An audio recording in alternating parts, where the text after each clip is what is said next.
Rockstars, I'm Jessica Clemons, and this is a breakdown for episode 8, the final episode of The Penguin, titled A Great or Little Thing. This is the final episode of the series, unless we get a surprise announcement for a season 2, but most of us just assume the story will continue to the sequel of The Batman. The finale was, it was, oof, I don't know if I have words for it. Honestly, let's just get into it because it was ridiculous, but it was also incredible. This video is sponsored by Squarespace, the all-in-one platform that makes launching your own website a breeze. We want to remind you to check out nerdriot.shop, where you can always find the latest and greatest in new Rockstars merch. You can still grab some merch inspired by Agatha all along, and as we get ready for the return of the Man Without Fear, you can grab some of our new Daredevil-inspired merch. Can you imagine Penguin and Kingpin squaring off? I can. Support the channel and grab some merch over there at nerdriot.shop. There's a lot of stuff to get. All right. Let's get into it. We begin the episode panning over a blurry body that comes into focus as Francis. It's very dreamlike, and you notice we're waking with Francis in a memory. In the memory, you hear Dr. Rush call out to her. In episode 2, when we're at Sofia's memory in Arkham, you could hear distant voices laughing and calling out to her, including Magpie's sing-songy voice saying,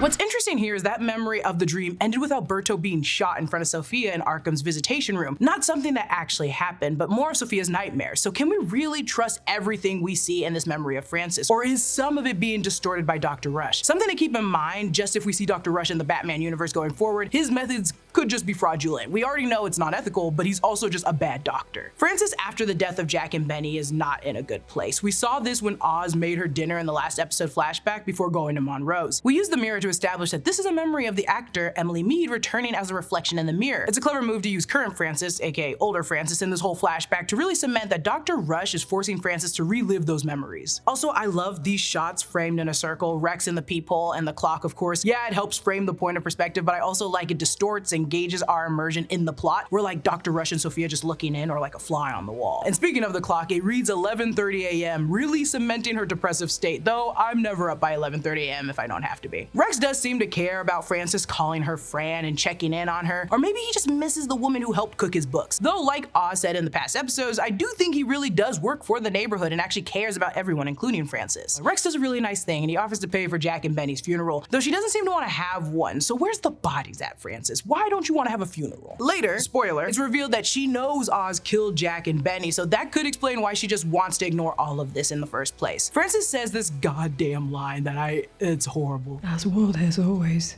been so goddamn needy. Some things never change. Then she shows Rex the yellow flashlight from the boys playing flashlight tag, so she knew he was lying the entire time. The reveal that Francis has known this whole time what Oz did to Jack and Benny is crazy, but also this is where I get to say I was right. I was right for once. I said this in the last breakdown. What if he learned Francis has always felt like Oz killed her boys and she just never said anything and secretly despises Oz, which is why she's so mean to him all the time? Look, maybe it was an easy catch, but I literally said word for word what is happening right now. Francis knew. Now go back and look at every moment she went off on Oz. She resented him, and he tricks Vic the same way, always criticizing and just yelling at him. Then Francis says this. I could have saved them. They'd be here with me right now. But Oswald didn't want that. No, this is what he wanted, me. All to himself. And ultimately, that is exactly what Oz will have by the end of the episode. Francis locked away in a penthouse, unable to escape, just like Rapunzel. Rex explains that he wants loyal men. He finds boys looking for fathers. This is exactly what Oz ends up doing to Vic. Remember, he knew that Vic's apartment block got destroyed. He mentions this when they first meet, so he probably had a pretty good idea that Vic was without a family. His advice to Francis is to cultivate the devil in Oz, who may go on to do great things and give Francis a good life. The great tragedy here is that betting on Oz got Francis absolutely nothing. Her house, he put her away in, is basically in the same shape as the apartment, and the Crown Point one is even worse. The only nice house he got her was the Gigante house in the last episode, which she was a prisoner of. Rex immediately is like, I could put Oz to work and make him a killer, or I could kill him myself. And I don't know if that strengthens or weakens the case that Rex was possibly Oz's dad. I think it swings in the way of not Oz's dad, only because later Francis and Oz take another dig at Oz's dad, and why would you do that when Rex is actually like right there the whole time? At this moment, you see they perfectly recreate the scene from episode 7 with older Francis, or maybe they just shot the scene in the same day because that would make sense and it's easier to do. We're at Monroe's again. The singer is performing Let's Face the Music and Dance by Irving Berlin. This song was written for a film called Follow the Fleet, which just like the last episode's film Top Hat starred Ginger Rogers and Fred Astaire. Also, I will never get out of my head the way that actress says Ginger fucking Rogers. I say it all the time to my roommate now. I'm gonna tap dance on your grave like Ginger freaking Rogers. I love her. She's amazing. It's crazy revisiting this location knowing that Francis originally brought Oz here to meet his doom. What we're seeing in this Monroe's episode likely took place before the scene we saw in episode 7, where Oz and Francis were slow dancing. In episode 7, Francis made this demand of Oz. You have to promise me that you're gonna make something of yourself. I don't know how else I can live with this, Oswald, but you'll make me happy, because I deserve a happy life, don't I? That has a whole extra meaning now that we know Francis was making that demand after basically allowing Oz to live even after what he did to his brothers. She keeps telling Oz that he's gonna ride home with Rex and he's just so happy to be in Rex's chariot. Little does he know he's probably gonna get shot in it. It doesn't happen though, so good gracious. The red lights flash and we see Dr. Rush and Sofia reminding us that they're watching. And if we don't visit this horrible technique that Rush is doing again in the Batman universe, I'll actually be really sad because I kind of like this kind of storytelling. Oz tells Francis he's going to support her. He goes on and on about doing anything for her and getting her jewelry. This he actually, holds on to because he gives her Alberto's necklace. This is like Oz's superpower. He knows the perfect time to give you a rousing speech and spectacular promises. But this is probably the first person in Francis's life in a very, very long time to be really on Francis's side and to genuinely want to make her life better with seemingly nothing in return other than her love. And I think that's actually really interesting because we don't really know her motivation. We know that she loves her sons and her baby daddy isn't really in the picture. She works really just for her kids. So wanting a better, extravagant life to me wasn't really on her to-do list, or at least shown in a way that it was for Oz. We saw that he envied the Falcones and we saw that Francis lived for her boys. This is why, again, to me, Francis was asking for the impossible of Oz and she knew it. She knew he couldn't do it. Francis then says, "You sound like your father." When Oz says, "I've got plans on how to make money on the side." This is the most Oedipus thing that Oz has been doing the entire series. He's trying to replace his father. He wants to be her provider, keeper, and protector. And it's so fascinating, but not in a good way. Also, this scene is so horrible because Oz says, "Tell me what you want and I'll get it." And in that shot, in that frame, it focuses on Rex in the background looking at Francis. And baby, she wants you to die. She wants to kill you. Oz rises and blocks Francis' view of Rex. The singer starts "Please Tell Me Now" by Billie Holiday as Oz asks his mom to dance. This was the song Oz and Francis were dancing to in the flashback last episode, bringing this scene full circle. Francis then makes her choice, setting a lifetime of pain, suffering, and secrets between her and her son in motion. The dramatic orchestra then blares and then we cut to the penguin logo that pops up. This jolts us from the flashback. Vic races into Crown Point with the gang leaders in tow, but of course we know he's already too late. On the wall we have a bunch of Easter eggs. Old Mayor Don Mitchell campaign posters with the word "thief" graffitied over it. Don Mitchell's running against Bella and the Batman, who also died in the Batman. Also on the wall is the Riddler's logo, as well as "No More Excuses" and "New Plan." You can also see a poster for Gotham Renewal Corporation, which was one of the Falcone's front businesses. Fronts as in,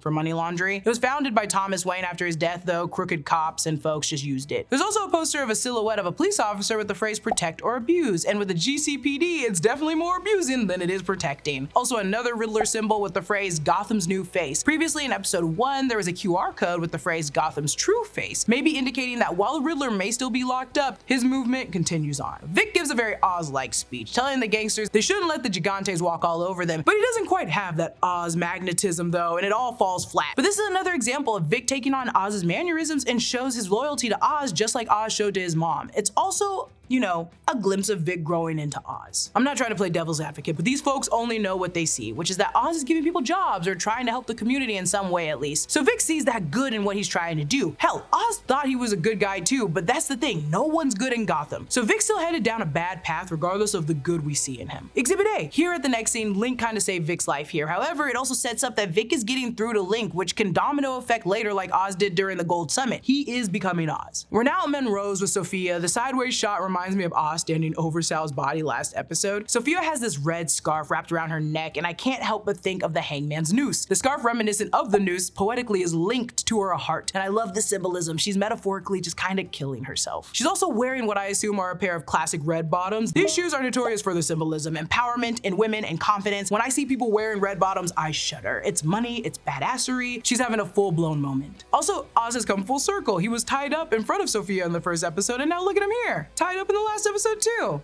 Look at us. We start seeing the torture commence, and this whole concept of psychological torture via secrets and truths versus straight physical torture is honestly pretty interesting to watch. Something Sofia knows all too well after spending those years in Arkham. She knows how to torture, but unlike the normal torture methods, she knows what the outcome is. She's not asking for a new information or any new confession. Everybody already knows what Oz did. She just wants to hear him say it. So crazy just knows crazy. That's when Homegirl pulls out this cigar cutter, also from Oz's apartment, if you remember from episode 6. This scene becomes unbearable. Even Sofia can't can't believe that Oz is going to let her cut off Francis' finger rather than admit the truth, and she killed her whole family. So to look bad in front of her is pretty bad. The look on Oz's face after Francis says she knows. Oz knows it's all over now and things will never be the same. You can see him quickly running through the last 40 years of his life just trying to come up with another lie to get out of it. And him being this bad of a pathological liar is insane. He's just delusional, but he also isn't, because he knows he's lying. He knows he killed his brothers. Francis then says this horrible, wretched sentence that needed to be said.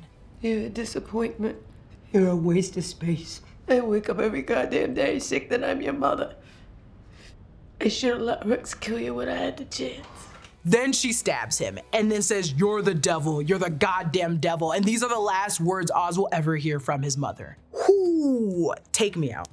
Throw me out of this series. Ooh-wee. And then she sees him as young Oz, not the monster she created. And she also sees Jack and Benny finally returning to her, dripping wet, and we hear the distant tones of Let's Face the Music and Dance echo through Monroe's, and then Francis has that stroke. Oz uses that hidden super strength that I don't think we saw this entire series and breaks free from his bindings. And I'm so mad Oz gets out of every freaking situation. It's almost like we need a guy in a bat costume to take the law into his own hands and deal with this. There's also something symbolic about the last time we saw Oz and his mother inside Monroe's. He swore to protect and take care of her, and she wanted him dead. Is it irony that she's now stabbing him and he's bleeding out while saving her from flying bullets?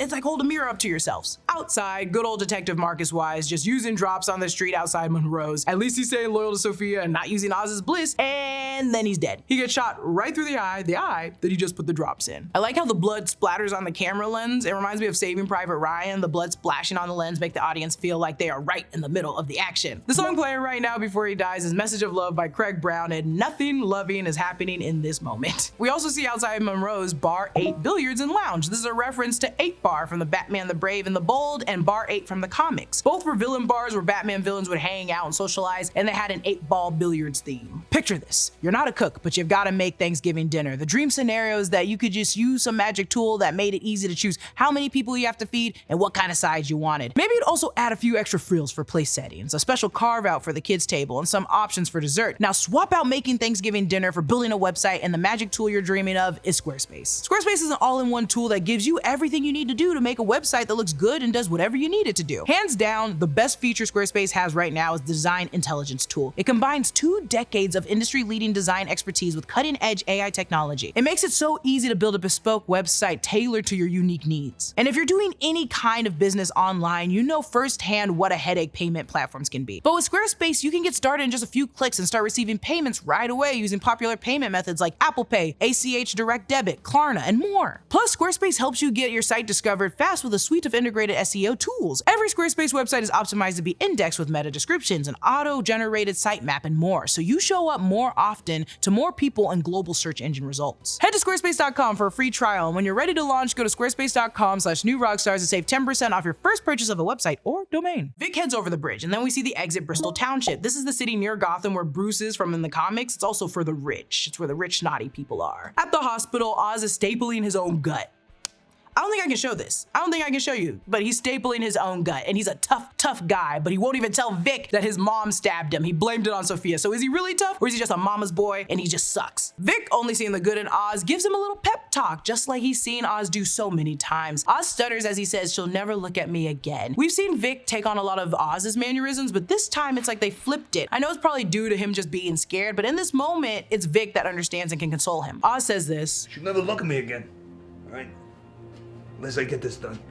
Got a promise to keep." And I assume he's still going off that promise he made all those years ago at Monroe's. Back at Sofia's place, Sofia gathers the gang in this room that so many pivotal moments in the Falcone Gigante home has become. Sofia says this. "Thank you for making the trip across the bridge. I know it's a hike." We just saw Vic driving into this madness to rescue Oz from Crown Point, while the others abandoned Oz and drove over to the ritzy Bristol Township, far away from the seedy Crown Point, to meet with Sofia, who they now see as the one with all the power. I love that Donnie Boy Sullivan, leader of the Sullivan crime family, jumped jumps when Sofia sits down with her Hendrix gin and olives. She's the hangman and they're all just kind of scared of her. I think part of what informed Sofia's decision here is what happened with Gia last episode. She doesn't really have what it takes to stay in power. That is, she can't really bring herself to kill a child or have that child sent to Arkham to shut her up. So she knows it's time to get out of Dodge. And also, I'm not sure she even really wanted to run this crime family. It's just the life that she was born into. Later outside City Hall, Vic's on the phone with Link, who's speaking up from the sidelines. Maybe he was inspired by Vic earlier. We're gonna see what side Link is on soon, but at this moment when I was originally watching it, I was like, Vic, he's gonna kill you. Inside City Hall, Oz lingers on this painting. It looks like a regular 19th century oil painting portrait, and it might be of Alan Wayne, who in the Batman comics is an ancestor of Bruce Wayne, who in the 1800s was one of the men responsible for the construction of modern day Gotham, as shown in the 2011 comic book series Batman, Gates of Gotham. In that story, it's also confirmed that Theodore Cobblepot, an ancestor to Oswald Cobblepot, worked with Alan Wayne shaping Gotham City, even serving as its mayor at one point. Is Oz looking at a portrait of a long-lost relative? I don't know, but I really highly doubt it. Oz looks at the plaque for Bella, who we saw in the Batman. She was running for mayor against Don Mitchell Jr. After Don Mitchell Jr. died, she became the mayor-elect. She still has the plaque that says mayor-elect, so I think she officially hasn't been formally elected mayor yet. She makes a cameo later, I assume trying to clean up the explosion and coordinate relief efforts.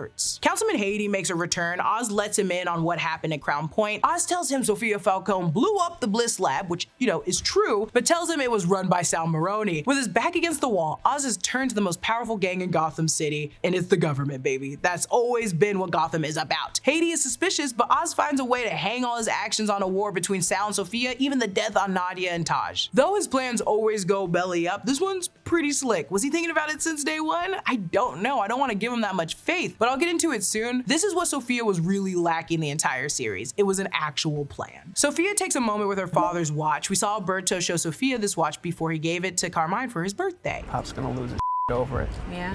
Yeah. How do you know? Because it's old and expensive, like his favorite child. Sofia hastily gathers the clothes from Carmine's closet and carelessly tosses them on the bed. An interesting juxtaposition to how she carefully walked through her mom's closet of clothes, adoring the items and taking some for herself. That's when Where Did You Sleep Last Night by the Sleigh Bells start playing. This is an old American folk song, but I think it's probably best known to millennials, or people under millennial age, as having been performed live by Nirvana, where the song was named In the Pines. Maybe a subtle nod to the Batman film, which used Nirvana's Something in the Way. Sofia then burns down her mansion, and I guess that promise that someone could have it is out the window.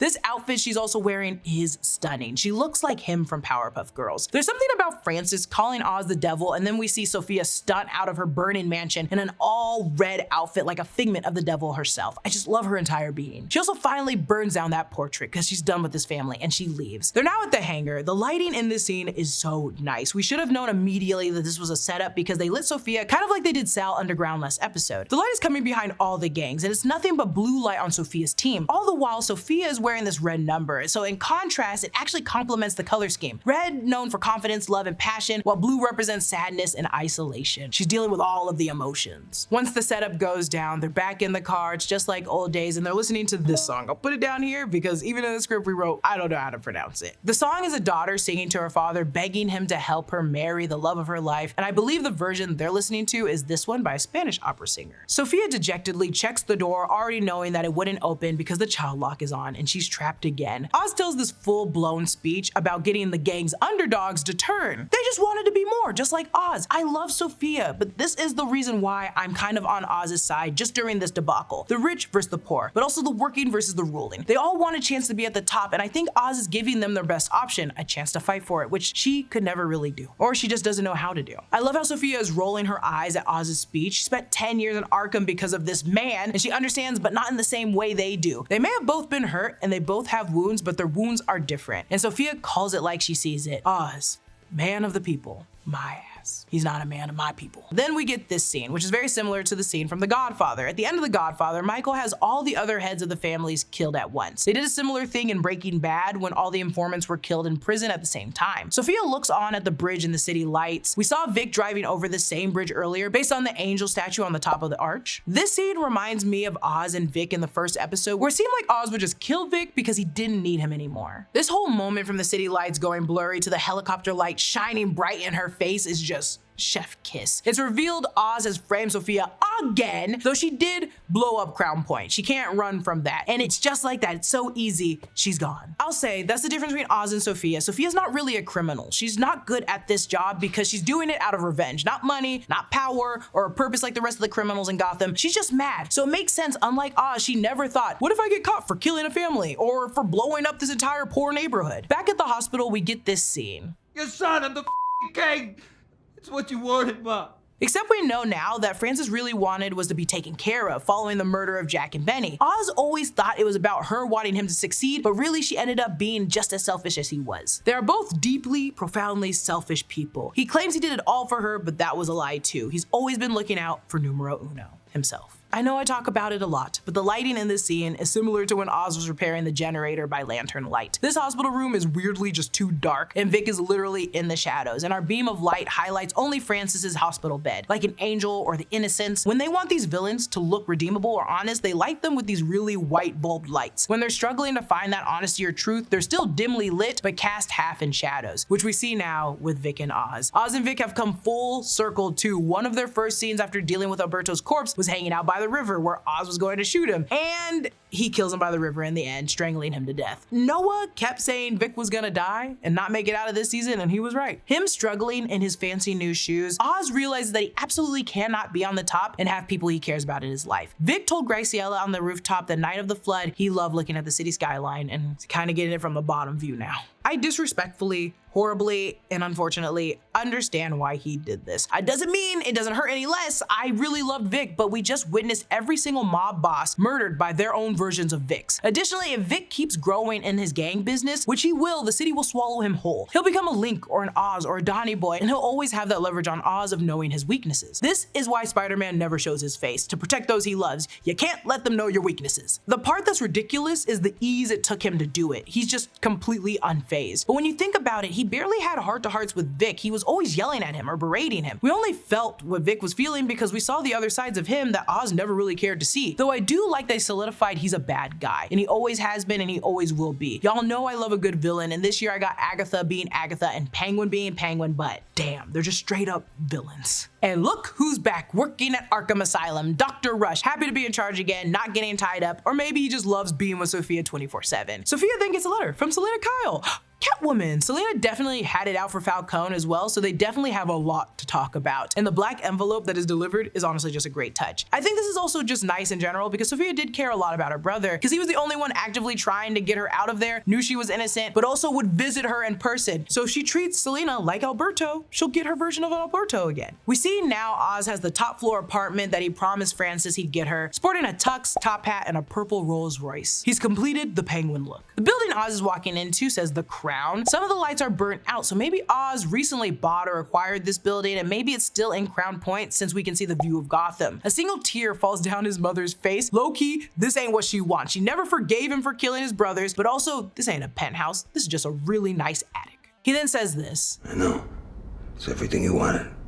Chilling. Also, I'm remembering that Francis asked Oz to kill her if she was ever like in this state, so he's clearly not even following through with that promise. The song now playing is If This Is Goodbye by Margaret Whiting, and then what we see here is Eve, and she's wearing the same dress Francis wore to Monroe's when she was going to kill Oz. He asked her to tell him that she loves him and that she's proud of him, the one thing he wanted to hear his mom say at the hospital. The finale is creepy, eerie, and traumatizing. Last episode I mentioned all these relationships with Oz have always been transactional with women, if it's money, but also emotionally. This is the final pretty bow on his sick, twisted villainous story. He wins. The bad guys will always win in Gotham. There are no winners. Even in Batman, he's an illusion of a hero. Vigilante justice is just a fantasy, especially in Gotham. This scene seems only creepy, but it's just so fascinating because when you really break it down, there's a lot of different layers to it. He's found random bits of expensive things, chandeliers, candlelights, random pieces of art, though it's all misplaced, so he's making an effort to try to fulfill a fantasy that he's made it when he hasn't. We see Eve dressed as his mother from the night at Monroe's. We've gone back to this memory 3 times this season, in episode 2, 7, and 8. This moment, with a very intimate closeness with his mom, was so important to him he chose this scene to act out. Eve, who has betrayed him and hates him rightfully for knowing what happened to her girls, is now dressed as Francis, ordered to say nothing but sweet things Oz has always wanted to hear from his mother. We don't know if Eve has had to do this before, but by her actions welcoming him, it feels like maybe?